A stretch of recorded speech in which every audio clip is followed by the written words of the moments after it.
What's the good word, y'all? DKB here. So, how bad of a pick has Zach Wilson actually been for Joe Douglas? And it seems pretty bad, right? Historically, we have the memes and the jokes and all of those things that have come up recently about the Zach Wilson versus Jamarcus Russell comparisons. And statistically, things do not look great for Zach Wilson when you see the comparisons whatsoever. So you automatically understand how the territory we're in. We're definitely in the deep parts of the water. We got bubbles that are coming up to the surface. We are going to be on life support here very soon.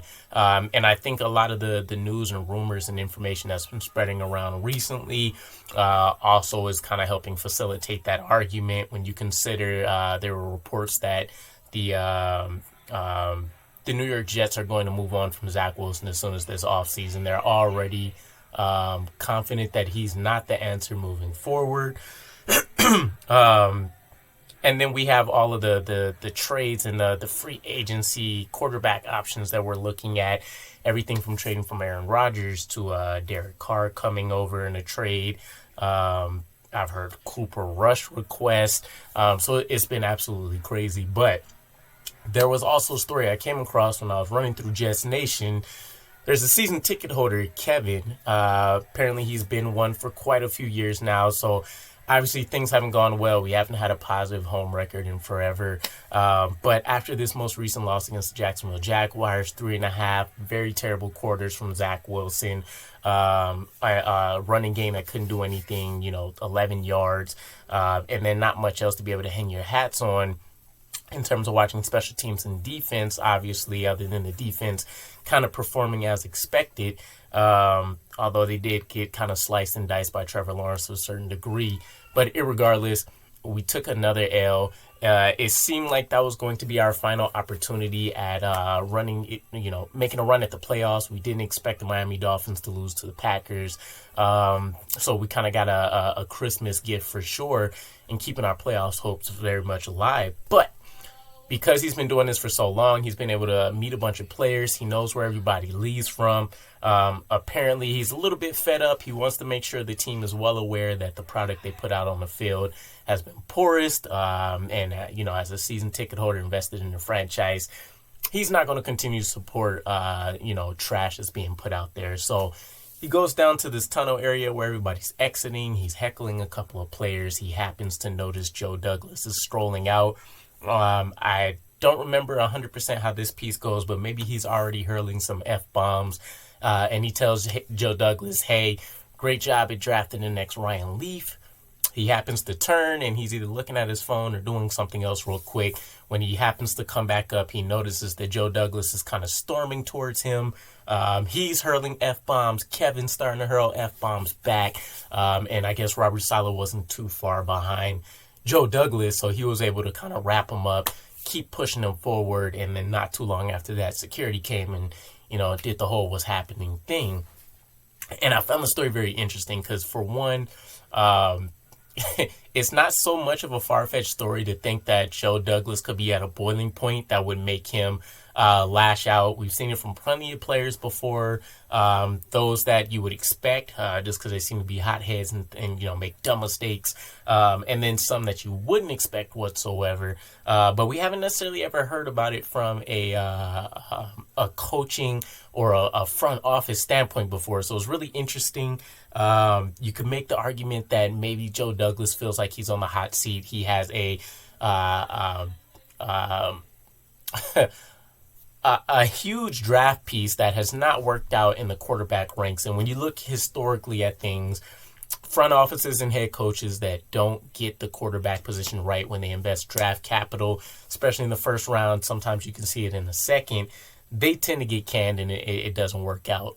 We also have Joe Douglas and Robert Saleh's contracts, which are essentially married to each other. They're going to run out at the same time. I don't think either one of them are on the hot seat.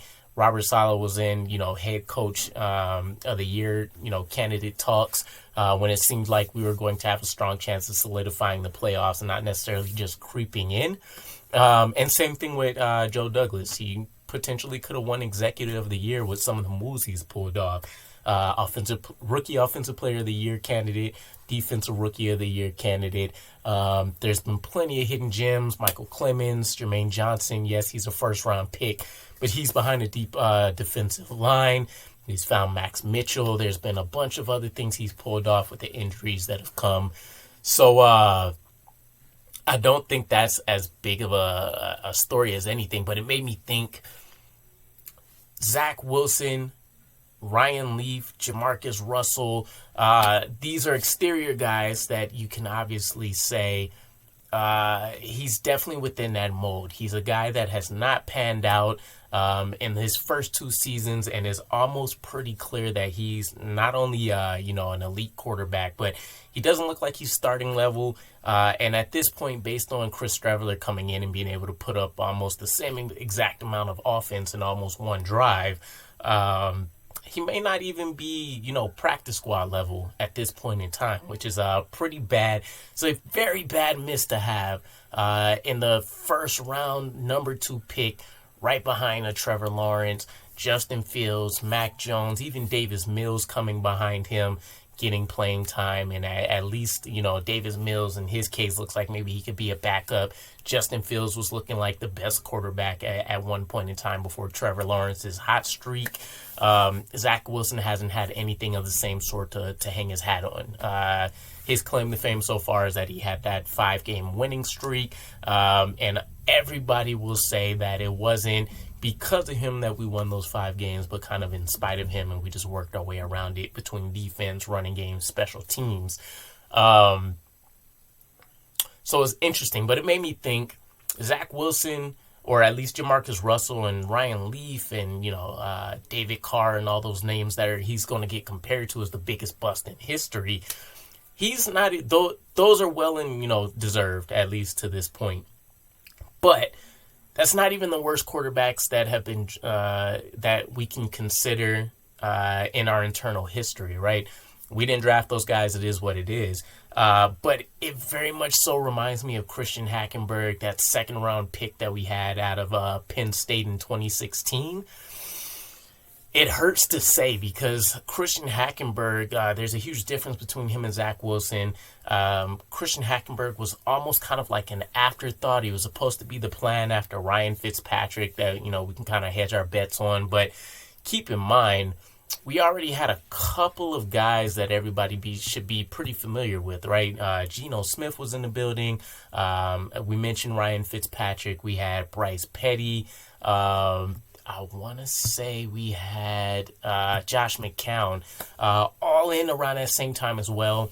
Christian Hackenberg can beat out any of those guys, and we're talking about 2016, so this is after the Ryan Fitzmagic year of 2015, and everything went extremely downhill after that. So Christian Hackenberg couldn't beat out any of those guys, and he had multiple opportunities. I mean, I remember a report coming out from it was a Pro Football Focus guy, Sam Monson, and he went on a tirade against Christian Hackenberg once we drafted him, saying that he was extremely inaccurate, and he was constantly missing things like wide receiver screens, open stuff. There was the other report where Christian Hackenberg drilled a reporter on the sideline on something like a simple out route that was way off target.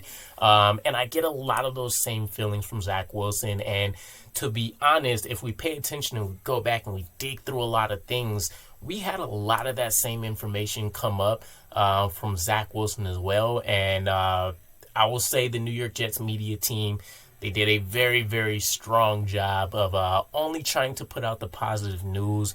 If you weren't tuned into a lot of these Jets beat writers and just, different random insider people that popped up, you could have missed a lot of it, but the signs were there. Zach Wilson is very much a Christian Hackenberg 2.0 to me. He just got the opportunity to see the field. Christian Hackenberg got a handful of preseason games, and Todd Bowles absolutely shut it down and said, this guy is not an NFL quarterback. We wasted a 2nd-round draft pick, and he never allowed him to see the field. I mean, the guy barely made it in the...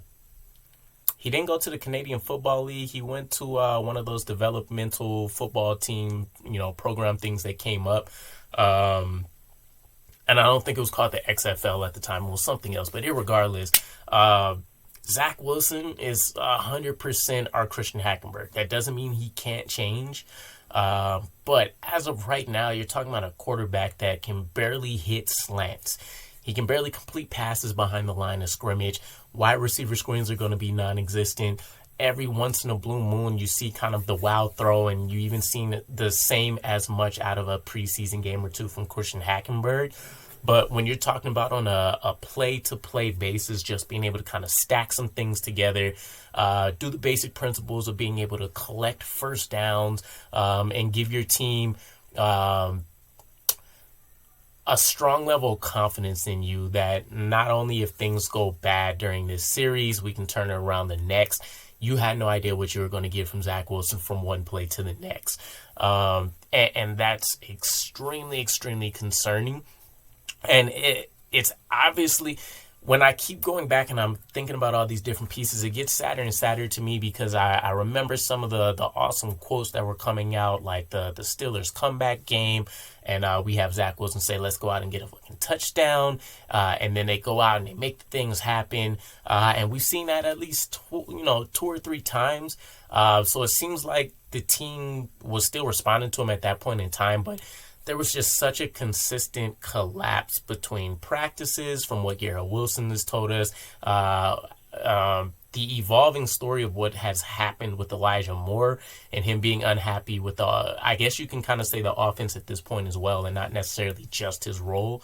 And then the fact that every other quarterback has been able to come in and perform. And it's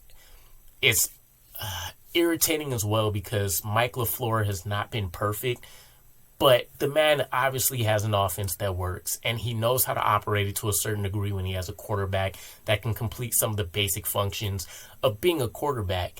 And we've seen it for a fact now. Chris Streveler, he's only had, I think, 77 snaps with the Cardinals over 2 games in the 2 years that he was with them. Otherwise, everything else was the Canadian Football League.